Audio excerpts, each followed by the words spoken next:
সব মাছের ঠোঁট কেটে ফেলে না দিলে সেটা নাকি খাওয়া হারাম, এটা কি ঠিক নাকি নিছক কুসংস্কার? গরম কোনো খাবার ফু দিয়ে খাওয়া কি জায়েজ নেই? মাথা আছড়ানোর পর যে চুল ওঠে তা কি করব? নামাজে অমনোযোগী হলে নামাজ হবে কিনা? আমি কি বোরকা না পরে শুধু মুখ ঢেকে বাসায় নন মাহারাম আত্মীয় স্বজনের সাথে দেখা করতে বা কথা বলতে পারবো? অনেকে স্বামীকে ভাই বলে ফেলে, এতে কি গুনাহ হবে? কোন স্ত্রী কি তার স্বামীর সম্পদ থেকে স্বামীকে না জানিয়ে দরিদ্র পিতামাতাকে সাহায্য করতে পারবে? মহিলারা বাইকের দুই পাশে পা দিয়ে বসতে পারবে কিনা? অনেক সময় নামাজের সিজদায় কয়টা দিয়েছি, দুইটা না একটা মনে থাকে না, তাহলে করণীয় কি? অন্ধকারে নামাজ পড়া যায় কিনা? আকিকা দেওয়া কি বাধ্যতামূলক?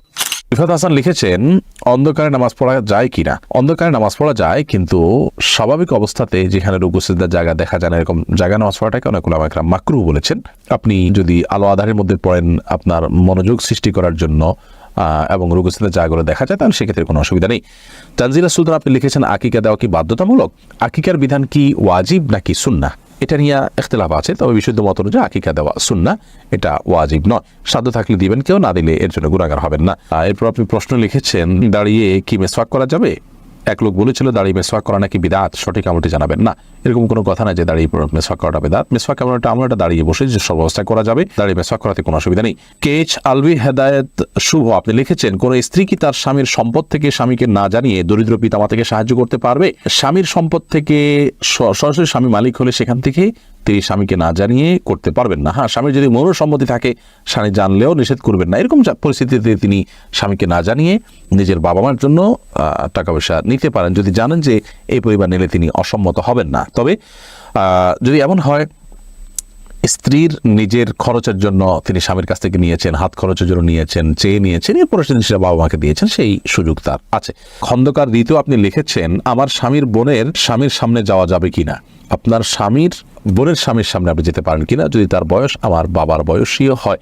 তিনি যদি অনেক বৃদ্ধ হন, বাবার বয়সী বলে কোনো কথা নেই, যদি অনেক বৃদ্ধ হন, তাহলে সেই ক্ষেত্রে তার সামনে আপনি যেতে পারেন, যদি ফিতনার কোনো আশঙ্কা না থাকে যে তিনি আপনাকে নিয়ে বাজ চিন্তা করবেন, আপনার মনে বাজ চিন্তা আসবে, এরকম কোনো সুযোগ নেই, এত বয়স হয়ে গেছেন। এরকম যদি হয়, তাহলে সেক্ষেত্রে আপনি তার সামনে যেতে পারেন। নর্মাল বিধান হলো না, আপনি আপনার স্বামীর বোনের যে স্বামী, তার সামনে আপনি, অর্থাৎ আপনার ননদের স্বামী যিনি, তার সামনে আপনি যেতে পারেন না, জায়েজ নাই, পর্দা করতে হবে।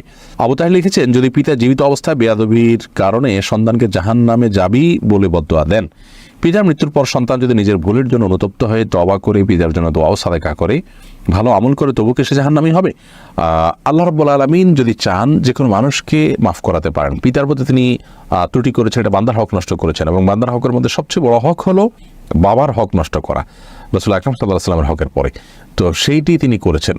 তো এরকম হলে তিনি অনুতপ্ত হয়ে লজ্জিত হয়ে মাফ চাইবেন, এবং পিতার মৃত্যুর পর যে করণীয় আছে, 4টা করণীয় সম্পর্কে একটা ভিডিওতে আমরা বলেছি, সেগুলো করবেন।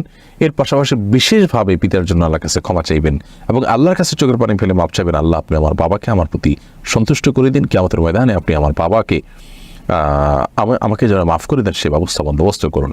আল্লাহকে খুব বেশি সন্তুষ্ট করার চেষ্টা করলে ইনশাআল্লাহ বিদিনিল্লাহ এর জন্য এক্সট্রা ইবাদত বন্দেগী, এক্সট্রা তাকওয়া চর্চা করার চেষ্টা করা হলে আল্লাহ তাআলা তার জন্য তার বাবাকে সন্তুষ্ট করে দেবেন। হাদিস থেকে এটি বোঝা যায় যে দুনিয়াতে আপনার মানুষের এই জাতীয় যে সমস্যা আছে, বাবা মা বা কোনো ব্যক্তি তার কাছে পাওনাদার আছেন, কিয়ামতের ময়দানে আল্লাহ তাআলা সেই ব্যক্তির পাওনাকে আমল দিয়ে, সওয়াব দিয়ে, জান্নাত দিয়ে তার পাওনাকে পরিশোধ করে দিয়ে এই ব্যক্তিকে মুক্ত করবেন। তো সেটার জন্য চাই আল্লাহর সাথে সুনিবিড় সম্পর্ক করা, বিশেষভাবে তাকওয়া চর্চা করা। আল্লাহ তাআলা আমাদেরকে সেই তৌফিক দান করুন। আলামিন হোসেন লিখেছেন, মহিলারা বাইকের দুই পাশে পা দিয়ে বসতে পারবে কি না? যিনি সামনে থাকেন তার স্বামী যদি থাকেন তাহলে বসতে পারেন, অন্য কেউ যদি থাকেন, মাঝখানে যদি কোনো কিছু দেওয়া থাকে, তার মাহরাম কেউ থাকেন, বসতে পারেন। আর গায়রে মাহরাম যদি কেউ থাকেন তাহলে তো এভাবে কোনোভাবেই তার সাথে বসে ঘেঁষাঘেঁষি করে সফর করা বা যাওয়া এটা জায়েজ নয় একজন মেয়ের জন্য। মুমিনুল মুমিন আপনি লিখেছেন, নামাজে অমনোযোগী হলে নামাজ হবে কিনা? নামাজ তো হয়ে যাবে, কিন্তু সালাতের প্রাণ নষ্ট হবে। যত মনোযোগ কম থাকবে তত প্রাণ কম থাকবে, যত মনোযোগ বেশি থাকবে সালাত তত উন্নত হবে, আল্লাহর কাছে সালাতের মূল্য তত বেশি পাওয়া যাবে। আহসানুল হক লিখেছেন, অনেকে স্বামীকে ভাই বলে ফেলে, এতে কি গুনাহ হবে? একটা হাদিস অনুযায়ী স্ত্রীকে বোন বা স্বামীকে ভাই বলা এরকম কোন একটার ব্যাপারে নিষেধাজ্ঞা আছে, সে হাদিসটির আলোকে বোঝা যায় এটা কারণে সম্পর্ক হারাম হয়ে যাবে না বা সম্পর্ক নষ্ট হয়ে যাবে না বা তালাক হয়ে যাবে না, কিন্তু এটা অনুত্তম কাজ। প্রয়োজনে একে অন্যকে নাম ধরতে পারে, অমুকের বাপ বলতে পারে, এটা সবচেয়ে ভালো, অমুকের বাপ। সাহাবীরা এভাবে বলতেন, স্ত্রী তার সন্তানের নাম ধরে বলবেন অমুকের বাপ, স্বামী তার স্ত্রীকে অমুকের মা, এটা বলতে পারেন, অথবা নাম ধরে বলতে পারেন। কিন্তু ভাই বোন এটা বলা হাদিসের আলোকে অনুচিত কাজ। ফারিয়া বেগম আপনি লিখেছেন, গরম কোনো খাবার ফু দিয়ে খাওয়া কি জায়েজ নেই? যেমন চা বা গরম কোনো তরকারি ভাত ফু দিয়ে খাওয়া, এটা কতটুকু সঠিক? গরম কোনো কিছু ফু দেওয়া হাদিসে নিষেধ আছে, এবং আলহামদুলিল্লাহ নবী করিম সাল্লাল্লাহু আলাইহি সাল্লামের অনেক আদেশ নিষেধের ব্যাপারে পরবর্তীতে সায়েন্স প্রমাণ করেছে যে সেগুলো যথার্থ এবং বিজ্ঞানসম্মত, এবং সেগুলো মানার মধ্যেই আমাদের কল্যাণ নিহিত আছে। তো বিজ্ঞানের সেটা প্রমাণ হোক বা না হোক, নবী করিম সাল্লাল্লাহু আলাইহি সাল্লামের নির্দেশনা সেটি ওহীর মাধ্যমে আসছে। বিজ্ঞান তো মানুষের গবেষণা মাত্র, এটা নবী করিম সাল্লাল্লাহু আলাইহি সাল্লামের নির্দেশনাকে সার্টিফাইড করতে পারে না। আমি শুধুমাত্র বোঝার সুবিধার জন্য বললাম। যাই হোক, তো গরম খাবারে ফু দিয়ে বা কোনো খাবারে ফু দিয়ে সেটাকে ঠান্ডা করা তারপরে খাওয়া, এটা জায়েজ না, এটা নিষেধ আছে হাদিসে। এটা স্বাস্থ্যের জন্য ক্ষতিকর। আমাদের শ্বাস প্রশ্বাস এর সাথে এর অনেক সম্পর্ক আছে, এবং এর ফলে অনেকভাবে আমরা ক্ষতিগ্রস্ত হতে পারি। তো এই জন্য ফু দেওয়া নিষেধ। আমরা গরম করার জন্য কোনো কিছু দিয়ে বাতাস করতে পারি অথবা অপেক্ষা করতে পারি, তারপর আমরা খাবো। আর গরম খাওয়াও একবারে খুব বেশি গরম খাবারও গ্রহণ করতে হাদিসে নিষেধাজ্ঞা আছে। চা তরকারি বা ভাত যেটাই হোক, এটাতে ফু দেবো না, আমরা হয় অপেক্ষা করবো, নাহলে অন্য কিছু দিয়ে বাতাস করবো। রোশনার আপনি লিখেছেন, অনেক সময় নামাজের সিজদায় কয়টা দিয়েছি, দুইটা না একটা মনে থাকে না, তাহলে করণীয় কি? সালাতের সিজদা কয়টা দিয়েছেন, যদি আপনি নিশ্চিত মনে হয় যে কম দিয়েছেন তাহলে আরেকটা দিবেন, আর যদি কয়টা দিয়েছেন সন্দেহ হয় তাহলে বেশিরভাগ যেটা মনে হয় সেটা করবেন, পরে সিজদা সাও দিয়ে দিবেন। আর যদি আপনার 50-50 থাকে যে একটা দিয়েছি দুইটা দিয়েছি, কোনোটাই প্রতি মন প্রবলভাবে টানে না, তাহলে সেক্ষেত্রে আপনি একটা দিয়েছেন অর্থাৎ কপটা ধরে আপনি আরেকটা দিয়ে তারপর সিজদা সাও দিয়ে নামাজ শেষ করবেন।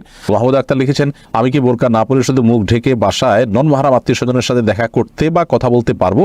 যদি মুখ ঢাকের, বোরকা পরা ছাড়া আপনি যে কোনোভাবে সৌন্দর্য ঢাকলেই হবে। এরপর আপনি নন মাহরাম আত্মীয় স্বজনের সাথে যদি দেখা করার প্রয়োজন হয় করতে পারেন, তবে কাপড় চোপড় যেন এমন আকর্ষণীয় না হয় যে তাদের দৃষ্টিকে আকর্ষণ করে। আর কথা তো আপনি বলতে পারেন, পর্দার আড়াল থেকে আপনি কথা বলতে পারেন, এবং নিজের সৌন্দর্যকে ঢেকে কথা বলতে পারেন। কথার মধ্যে কোমলতা সৃষ্টি করবেন না, কৃত্রিমতা সৃষ্টি করবেন না, সবাই কথা বলবেন। আল্লাহ বলছেন, না কাওলাম মারুফা, সে আয়াতের আলোকে আপনি কথা বলতে পারেন, স্বাভাবিক কথা। নাজমা আক্তার আপনি লিখেছেন, মাথা আঁচড়ানোর পর যে চুল ওঠে তা কি করব?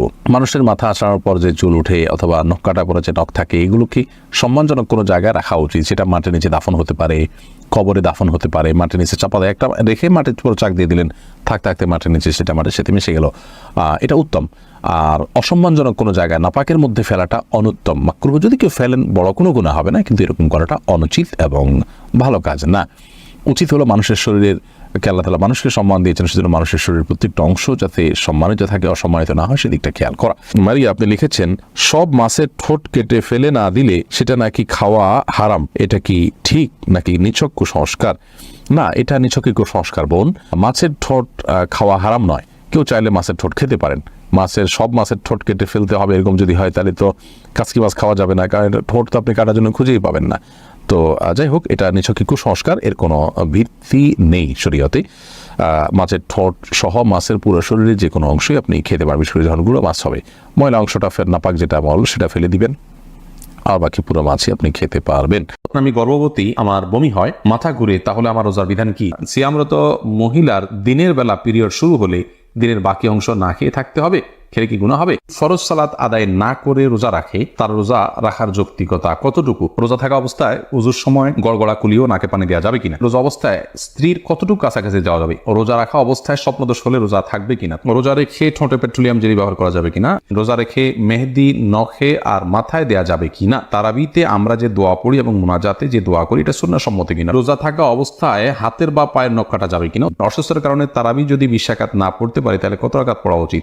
আর বিলম্ব না করে চলুন তাহলে আপনাদের যে সমস্ত প্রশ্নগুলো আমাদের কাছে চলে এসেছে সেগুলোর উত্তর দিতে আমরা শুরু করি। আহমেদ শাহাদা জানতে চেয়েছেন, রোজা থাকা অবস্থায় হাতের বা পায়ের নখ কাটা যাবে কিনা? উত্তর কাটা যাবে, কোনো অসুবিধা। রোজা রেখে হাত পা নখ কাটা যাবে, এর সাথে রোজা ভঙ্গের কোনো সম্পর্ক নেই। এমডি ইয়াকুব হুসাইন জানতে চেয়েছেন, রোজা রাখা অবস্থায় স্বপ্নদোষ হলে রোজা থাকবে কিনা? থাকবে, কোনো অসুবিধা নেই। স্বপ্নদোষ মানুষ ইচ্ছাকৃত করে না, অতএব স্বপ্নদোষ হলে বীর্যপাত হয়ে গেলে ঘুমের মধ্যে আপনার রোজা কন্টিনিউ করতে পাওয়া হবে।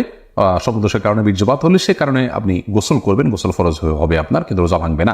নাজির আহমেদ ফারুক আপনি জানতে চেয়েছেন, তারাবিতে আমরা যে দোয়া পড়ি এবং মুনাজাতে যে দোয়া করি, এটা সুন্নাহ সম্মত কিনা? ভাই, তারাবির 4 রাকাত পর পর দোয়া পড়া বা তারাবির শেষে সবাই মিলে আলাদা করে দোয়া করার কোনো শিক্ষা, কোনো নির্দেশ রাসূল আকরাম সাল্লাল্লাহু আলাইহি ওয়াসাল্লাম থেকে দেন নাই। সাহাবায়ে কেরাম তারাবি জামাতের সাথে পড়েছেন, কিন্তু তারা এরকম কোনো দোয়া করেছেন বলে কোনো প্রমাণ নাই। আর শরীরে কোনো কিছুর প্রমাণ না থাকলে ইবাদতের মধ্যে, কোনো ইবাদতের মূল স্ট্রাকচার বা পদ্ধতির মধ্যে কোনো কিছু হাদিসে না থাকলে সেটাকে আমরা ইবাদতের অংশ হিসাবে যুক্ত করা, এটা সঠিক কাজ নয়। আমরা মনে করি যে এটাকে কেউ যদি তারাবির অংশ মনে করেন, তাহলে ভুল হবে। হ্যাঁ, মাঝে মধ্যে করলেন, সেটি ভিন্ন কথা। সালাতের পর দোয়া কবুল সেই জায়গা থেকে যা যা মতো দোয়া করলেন সেটাও অসুবিধা নেই, এটা ঐচ্ছিক বিষয়। কিন্তু সিস্টেম বানিয়ে নেওয়া এবং এটাকে একটা ফরম্যাটে আনা যে নিয়মিত এই কাজটা করা সেটা কিন্তু সঠিক নয়। শিরিন, আপনি জানতে চেয়েছেন অসুস্থতার কারণে তারাবি যদি 20 রাকাত না পড়তে পারে তাহলে কত রাকাত পড়া উচিত? তারাবি 20 রাকাত না পড়তে পারলে যতটুকু তৌফিক হলো ততটুকু পড়বেন। তারাবির রাকাত ফুলফিল না করলে যে কোনো গুনাহ হবে এমন না, ফরজ রোজার মতো। অসুস্থতার কারণে আপনি যদি 2-4 রাকাত 6 রাকাত কমও পড়েন কোনো অসুবিধা নেই। শিহাব মন্ডল জানতে চেয়েছেন রোজা অবস্থায় আতর বা পারফিউম ব্যবহার করার বিধান কি? উত্তর হলো জায়েজ আছে, কোনো অসুবিধা নেই। আতর পারফিউম ব্যবহার করা যাবে রোজা রেখে, তেল ব্যবহার করা যাবে, কোনো অসুবিধা নেই। পিয়াস এমডি রাইসুল রেজা জানতে চেয়েছেন সিয়ামরত মহিলার দিনের বেলা পিরিয়ড শুরু হলে দিনের বাকি অংশ না খেয়ে থাকতে হবে, খেলে কি গুনাহ হবে? না খেয়ে থাকা উচিত বাকি অংশ, তার রোজার সম্মানার্থী করা উচিত। এরপরে সাইদুর রহমান জানতে চেয়েছেন ইফতার ও সাহারিতে সাহারির নিয়ত সম্পর্কে কিছু বলবেন, মুখে আরবি উচ্চারণ করা কি জরুরি? ভাই সাইদুর রহমান, নিয়ত হলো ইচ্ছা করার নাম। নিয়ত শব্দের অর্থ হলো ইচ্ছা করা, আর ইচ্ছা মানুষ মন দিয়ে করে। আমি ইচ্ছা করেছি অর্থাৎ আমি মনে মনে কোনো প্ল্যান করেছি, এটার নামে হলো নিয়ত করা। রোজার নিয়ত করতে হবে অন্যান্য সমস্ত আমলের মতো, ইন্নামান আমানবির নিয়ত, সমস্ত আমলের নিয়তের উপর নির্ভরশীল। নিয়ত না থাকলে কোনো আমলই গ্রহণযোগ্য হবে না। কিন্তু নিয়তের মানে এই না যে মুখে উচ্চারণ করতে হবে। শরীয়ত আমাদেরকে মুখে উচ্চারণ করে নিয়ত করার কোনো শিক্ষা দেয়নি, এবং রোজার জন্য আলাদা কোনো নিয়তের শিক্ষা আল্লাহ তাআলা দেননি। নামাজের ক্ষেত্রেও কোনো নিয়ত, রোজা মুখে নিয়ত করার কোনো শিক্ষা আল্লাহ তাআলা দেননি। অতএব আমরা মনে মনে আমি যে রোজা রাখছি এটাই আমার নিয়ত হিসেবে যথেষ্ট হবে। আপনি ভোর রাতে কেন খেতে উঠেছেন? রোজা রাখার জন্য উঠেছেন, এর মানে হলো আপনার রোজা রাখার ইচ্ছা আছে, বাস নিয়ত আছে। আলাদা করে সেটাকে মুখে উচ্চারণ করা আর কোনো নির্দেশ ইসলাম আমাদেরকে দেয়নি, কোনো প্রয়োজন নেই। এটাকে জরুরি মনে করলে একটা দোয়া বানাই দিচ্ছি আমরা, নাওয়াইতু আন আসুমা গাদান ইত্যাদি, এরকম দোয়া বানিয়ে নিলে সেটি বরং বিদআতে পর্যবেসিত হতে পারে যদি সেটাকে আমরা সুন্নাহ মনে করি বা রোজার জন্য গুরুত্বপূর্ণ বা জরুরি মনে করি। সারজু রিমা এই আইডি থেকে আপনি জানতে চেয়েছেন রোজা রেখে ঠোঁটে পেট্রোলিয়াম জেলি ব্যবহার করা যাবে কিনা। ঠোঁটে যদি খুব বেশি ফেটে যায়, খুব বেশি বিরক্তির কারণ হয়, তাহলে হালকা করে দিতে পারেন। কিন্তু আপনার একান্ত যদি ঠোঁট না ফাটে বা খুব বেশি কষ্ট না হয়, তাহলে পেট্রোলিয়াম জেলি ঠোঁটের ব্যবহার খুব বেশি করে করলে আপনার সেটি আমাদের থুতুর সাথে ভেতরে যাবে, সে আশঙ্কা আছে। এই জায়গা থেকে এটি করা অনুচিত এবং অনুত্তম এবং করা যাবে না। বখতিয়ার করিম আপনি জানতে চেয়েছেন রোজা থাকা অবস্থায় উজুর সময় গড়গড়া কুলিও নাকে পানি দেওয়া যাবে কিনা। ভাই বখতিয়ার, খুবই গুরুত্বপূর্ণ একটা প্রশ্ন আপনি করেছেন। রোজা অবস্থায় ওজুর সময় গড়গড়া করা, কুলি করা, নাকে পানি দেওয়া, এগুলোর ব্যাপারে ইসলামের শিক্ষা দৃষ্টিভঙ্গি হলো যে নাকে পানি দেওয়া যাবে, খুব বেশি টান দেওয়া যাবে না জোর করে। আর গড়গড়া কুলি করবেন, কিন্তু খুব বেশি গলার ভিতরে নিয়ে গড়গড়া করবেন না। কারণ নবী সাল্লাল্লাহু আলাইহি ওয়াসাল্লাম বলেছেন যে ওয়া মাদমিদ ইল্লা আন তাকুনা সাইমান, তুমি গড়গড়া করেই কুলি করবে, কিন্তু রোজাদার হলে তখন করবে না, যেহেতু তোমার ভেতরে গলার ভেতরে পানি চলে যাওয়ার ভয় আছে, চলে গেলে সেক্ষেত্রে রোজা ভঙ্গ হয়ে যাবে। অতএব গড়গড়া করা রোজা অবস্থাতে অনুচিত, খুব গভীর গড়গড়া করা। খায়রুন নাহার জানতে চেয়েছেন রোজা রেখে মেহেদি নখে আর মাথায় দেয়া যাবে কিনা। রোজা রেখে হাতে, নখে ইত্যাদিতে মেহেদি দেওয়াতে কোনো অসুবিধা নেই। আবু বকর সানি আপনি জানতে চেয়েছেন শয়তানকে রমজানে বেঁধে রাখা হয় কিন্তু তারপরও নামাজে মন স্থির থাকে না, এর জন্য কি করতে পারি? শয়তানকে রমজানে বেঁধে রাখা হয় কিন্তু আমাদের মন বা প্রবৃত্তি যেটা আছে সেটাকে বেঁধে রাখা হয় না, তবে সে তো আমাদেরকে মন্দ কাজের দিকে পরিচিত করে। আল্লাহ বলেছেন ইন্নান নাফসা লাম্মারাতুন বিসসু, মানুষের প্রবৃত্তি মানুষের খারাপ কাজের নির্দেশ দেওয়া। অতএব শয়তানের শুধুমাত্র যে এই কাজ করে তা নয়, সেই জায়গা থেকে আমাদের নফস বা প্রবৃত্তিও আমাদেরকে কিন্তু ক্ষতিগ্রস্ত করে, সেটাকে নিয়ন্ত্রণ করা শিখতে হবে। মেহেদি হাসান মির্জা জানতে চেয়েছেন রোজা রেখে নাক বা কানের ড্রপ ব্যবহার করা যাবে কিনা। ভাই মেহেদি হাসান, রোজা রেখে নাকে ড্রপ দিতে পারবেন না, কারণ নাকে ড্রপ দিলে সেটা গলা যেতে পারে। নবী সাল্লাল্লাহু আলাইহি ওয়াসাল্লাম বলেছেন ওয়ামাদমিদ ইল্লা আন তাকুনা সাইমান, তুমি কুলি করবে কিন্তু রোজাদার হলে গড়গড়া করতে যাবে না, কারণ গড়গড়া করলে ভিতরে পানি যেতে পারে। নাকে ড্রপ দিলে সেটা যেহেতু ভিতরে যেতে পারে, অতএব সেই জায়গায় এখানে নাকে ড্রপ দেওয়া যাবে না রোজা রেখে।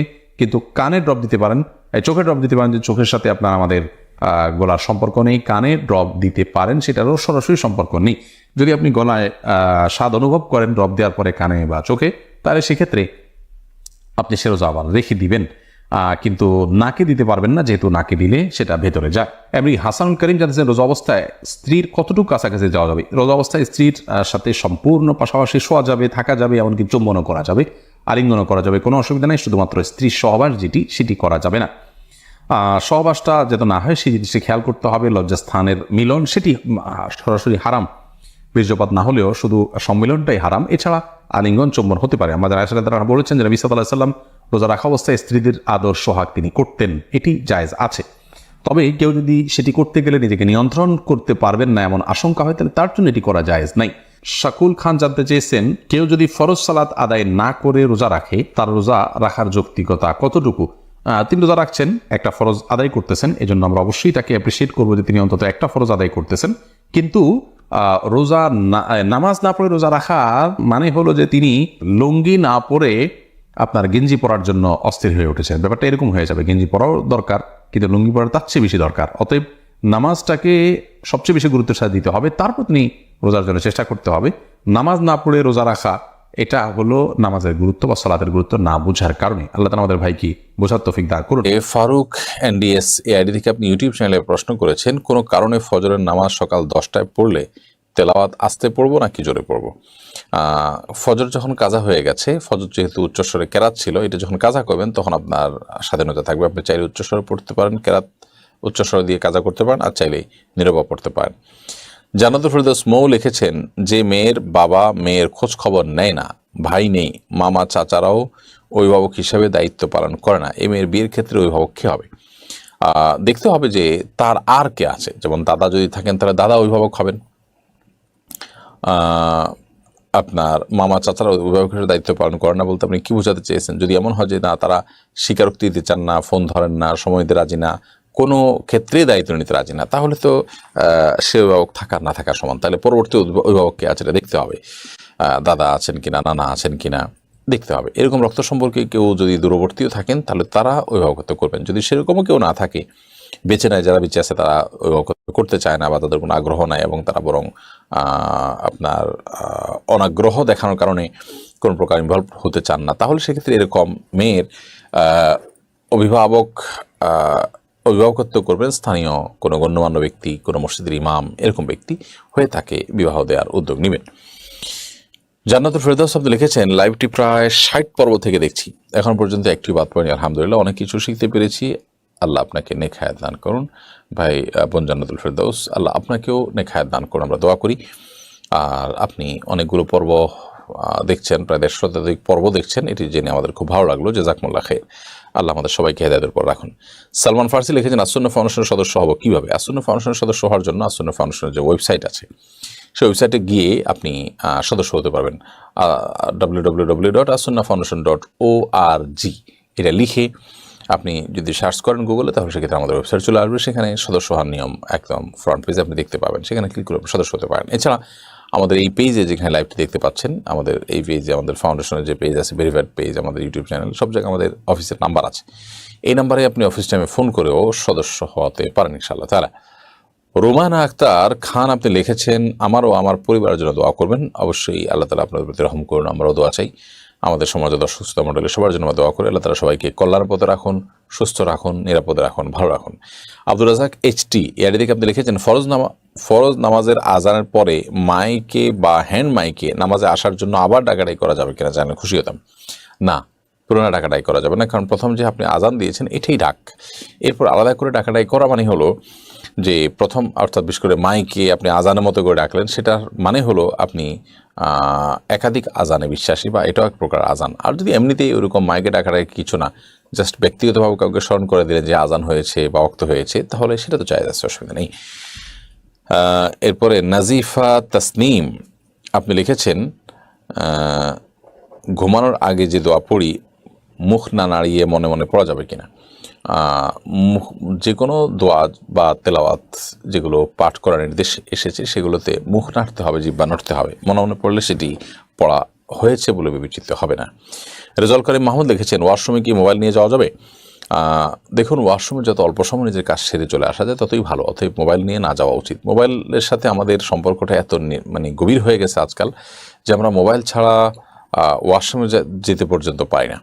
তো মোবাইল নিয়ে ওয়াশরুমে গেলে অনেক ডাক্তারের সাথে আমার আলাপ আলোচনা হয়েছে, তারা অনেকে আছে কমোডে বসে লম্বা সময় ব্যয় করেন এবং এটি অনেক কোলোরেক্টাল আপনার রিলেটেড অনেক রোগের কারণ হয়। তো স্বাস্থ্যের জন্য এটি ভালো না। তাছাড়া সেখানে একটা নাপাক জায়গা লম্বা সময় বসে থাকা এবং সেখানে বাল্টি করা, উন্নত অনেক দেশে পেপার পত্রিকা পড়ে মানুষ নানান কাজকাম করে, এগুলো কোনোটাই ইসলাম শরীয়ত দৃষ্টিতে কোনো প্রশংসনীয় কাজ না, নোংরা কাজ। যথাসময় এটা থেকে বিরত থাকা উচিত। শামসুল হক লিখেছেন, আপনার মতো বিজ্ঞ আলেমরা মাহফিল বিমুখ হওয়ার কারণে এক ধরনের শূন্যতা সৃষ্টি হচ্ছে, আপনাকে আবার মাহফিলে ফিরে আসা আহ্বান জানাচ্ছি। ভাই শামসুল হক, আমরা এই বছর মাহফিল করব না, এটা আমরা আগে ঘোষণা দিয়েছি। আর এটাও এক রকমের পরীক্ষামূলক যে আমরা মাহফিল না করে ভিন্ন কোনোভাবে দাওয়াতি কাজ করতে পারি কিনা। তো আলহামদুলিল্লাহ সেটি আমরা করছি। তবে আগামী বছর আমরা মাহফিল করতে আবার নতুন করে আমরা ভাববো কিনা সেটা নিয়ে আলাপ আলোচনা ইতিমধ্যে আমাদের মধ্যে হচ্ছে।